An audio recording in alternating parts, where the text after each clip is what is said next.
Sir, আপনার মূল্যবান সময়টাকে আমার জন্য একটু সময় বার করা যাবে? তাহলে ওই শপিং এর প্ল্যান গুলো করতাম আর কি। আপনার শ্বশুর বাড়ি, আমার শ্বশুর বাড়ির মানুষগুলোকে তো পুজোয় কিছু দিতে হবে। না না, এখন হবে না, একটু পরে আয়। একটা চড় মারবো। চুপচাপ চ, শপিং এর লিস্ট গুলো করবো। আবার লিস্ট কিসে লাগবে? লিস্ট না করলে তো দোকানে গিয়ে গাদাগুচ্ছের জিনিস কিনবি, তারপর বাড়িতে এসে যেই দেখবি ডাবল ডাবল কেনা হয়ে গেছে, আমার মাথা খাবি বসে বসে। এত খরচা হয়ে গেল, এত খরচা হয়ে গেল বলে বলে।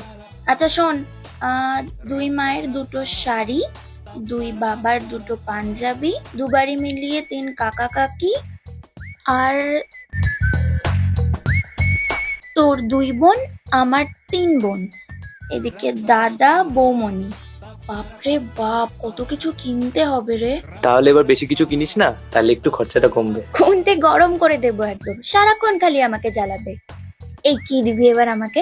বিয়েতে তো অনেক কিছুই পেলি, সব তো নতুনই আছে। ঠিক আছে, আমার কিছু লাগবে না। আরে বস না এদিকে।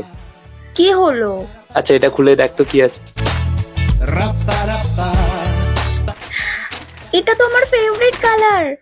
কবে কিনলি? ওটা তো বলা যাবে না। আচ্ছা আর কি কি দিবি?